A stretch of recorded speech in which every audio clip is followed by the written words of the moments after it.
दोस्तों आज की इस वीडियो के अंदर मैं आपको बताऊंगा कि GSTR 1 जब आप फाइल करते हैं और GSTR 1 जो ऑनलाइन सेलर्स होते हैं, जैसे कि मैं खुद ऑनलाइन सेलर हूं और अलग अलग प्लेटफॉर्म पे मैं अपने जो है प्रोडक्ट को सेल आउट करता हूं और मंथली की जो GSTR 1 है वो मैं खुद भी अपनी तैयार करता हूं, तैयार करने के साथ ही उसको फाइल करता हूं।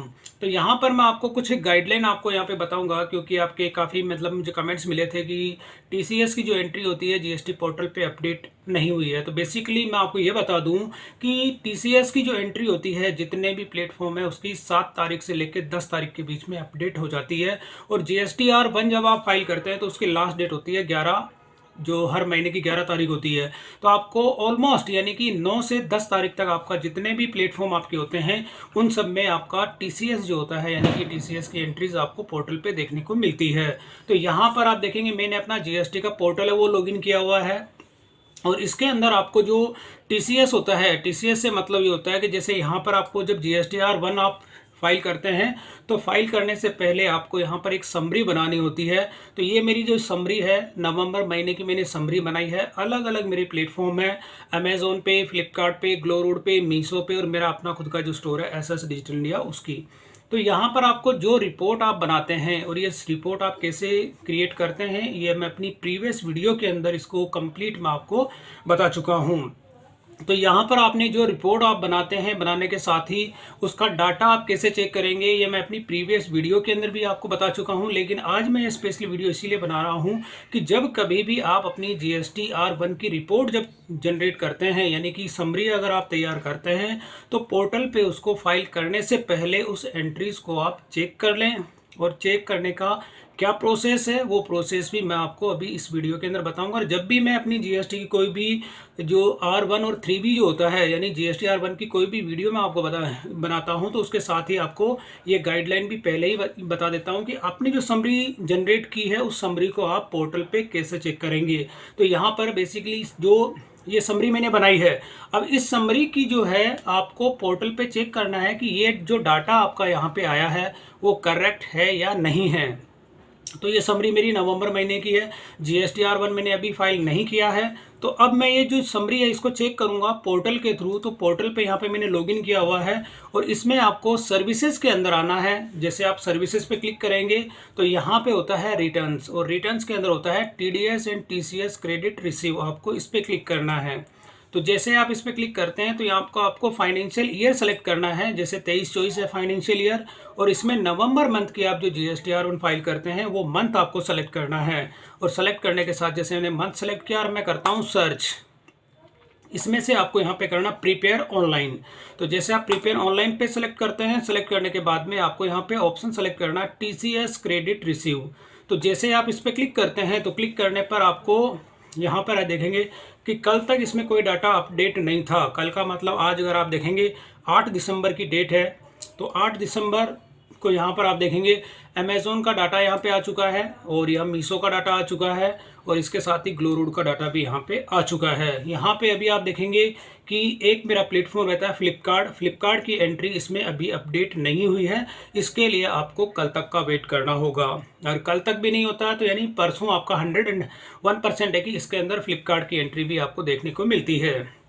तो यहाँ पर मैं आपको ये बता देता हूँ कि टोटल ग्रोथ सेल आपको ये दिखा देता है कि अमेज़ोन पे आपकी कितनी ग्रोथ सेल होती है और सप्लायर की रिटर्न कितनी आती है और नेट जो वैल्यू होती है, नेट वैल्यू आप देखेंगे यहाँ पर ये वाला जो अमाउंट होता है आपका GST पोर्टल से जो होता है कि मैच होना चाहिए। यानी कि जो आप GSTR 1 की समरी बनाते हैं तो नेट वैल्यू जो होता है, नेट वैल्यू के अंदर जो अमाउंट आपको देखने को मिलती है वो अमाउंट आपकी समरी से मैच होना चाहिए। अगर ये डाटा मैच नहीं होता है इट मीन्स कि आपकी जो GSTR 1 की जो समरी आपने बनाई है वो गलत बनी है, उसको आपको डाटा दोबारा रीचेक करना होगा।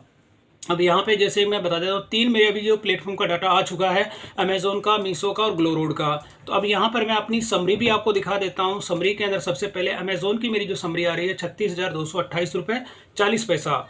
तो अब यहाँ पे मैं पोर्टल पे चेक कर लेता हूँ तो 36,428 रुपये 40 पैसा यानी 36,428 रुपये 40 पैसा। तो यहाँ पे 36,428 रुपये 40 पैसा यानी कि ये मेरी एंट्री 100% करेक्ट है, यानी कि अमेज़ोन की मेरी एंट्री ओके है। फ्लिपकार्ट का डाटा अभी नहीं आया। अब ग्लोरोड जो होता है, ग्लोरोड का मैं चेक कर लेता हूँ। तो ग्लोरोड के अंदर आप यहाँ पे देखेंगे कि ग्लो रोड के अंदर मेरी जो टोटल सेल होती है 4,480 रुपये की, रिटर्न आ जाती है 2800 की, 1633 रुपये यहाँ पे मेरी इसमें नेट वैल्यू आ जाती है। जबकि मेरी यहाँ पे समरी के अंदर जो डाटा आ रहा है वो यहाँ पे ग्लो रोड का डाटा आ रहा है पे 5,671 रुपये। यानी कि ये वाली जो मेरी समरी है ये थोड़ी गलत है, इसका मुझे डाटा दोबारा चेक करना पड़ेगा। तो ये वाली इसको मैंने अलग से हाईलाइट कर दिया। और इसके बाद मैं आपको दिखा देता हूँ ये जो मीशो की जो एंट्री है, मीशो के अंदर बेसिकली मैं आपको ये बता दूं कि मीशो में मैंने क्या किया कि प्रीवियस मंथ की मीशो के अंदर ज़्यादा रिटर्न की बहुत ही ज़्यादा रिटर्न आ रही थी, रिटर्न के अंदर रॉन्ग रिटर्न आ रही थी और मीशो की ओर से क्लेम मेरे अप्रूव नहीं किए जा रहे थे। तो काफ़ी मैंने ऑर्डर इसमें कैंसिल किए थे और मैंने अपनी सेल को आप देखेंगे काफ़ी कम कर दिया, क्योंकि मीशो पर मेरी अप्रॉक्स सेल 1 से 1.5 लाख से ऊपर होती थी। तो वहाँ पर आप देखेंगे अभी ये टोटली मैंने मतलब कि 80% इसमें मैंने कम कर दिया। तो यहाँ पे आप देखेंगे रिटर्न भी कितनी है इसके अंदर 32,000, यानी 43,000 में से आप देखेंगे 32,000 33,000 की रिटर्न आ रही है। तो टोटल सेल इसके अंदर 10,000, यानी कि ऑलमोस्ट मैंने 90% ऑर्डर कैंसिल कर दिए थे। कैंसिल करने के बाद में उनको मैंने डिस्पैच नहीं किया था। तो यहाँ पे इस मीशो के अंदर सेल हो रही है 10,885 रुपये। तो इसका मैं समरी में दिखा देता हूँ। 10,885 यानी ये मीशो की जो मेरी समरी है वो करेक्ट है। तो इस तरह से बाकी के जो प्लेटफॉर्म है और जैसे मेरा अपना खुद का स्टोर है इसमें मुझे कोई इशू नहीं है, इसकी समरी करेक्ट है। तो फ्लिपकार्ट का डाटा कल तक अपडेट हो जाएगा। अपडेट होने के बाद ही मैं इसे जो एंट्री है दी है इसको मैं GSTR1 की 11 तारीख लास्ट डेट होती है, तो कल तक आपको वेट करना। तो 10 तारीख को जितने भी प्लेटफॉर्म होते हैं उन सब की एंट्रीज आपको यहाँ पे पोर्टल पे देखने को मिलती है TCS क्रेडिट रिसीव के अंदर। तो दोस्तों जो कमेंट आपने किया था कि इसकी जो एंट्रीज अपडेट नहीं हो रही है, क्योंकि ये जो गवर्नमेंट का जो पोर्टल होता है इसमें जो कोई भी ऑनलाइन अगर आपका स्टोर होता है वो अपनी TCS की जब तक फाइलिंग नहीं करते हैं तो ये इस पे पोर्टल पे वो एंट्री आपको देखने को नहीं मिलती है। तो इसमें लास्ट डेट जो मैं आपको ये बताऊंगा कि 10 तारीख तक आप वेट करें। 10 तारीख के बाद में अगर 101% आपका डाटा जितने भी प्लेटफॉर्म होते हैं उन सब का यहाँ पे अपडेट आपको देखने को मिलता है।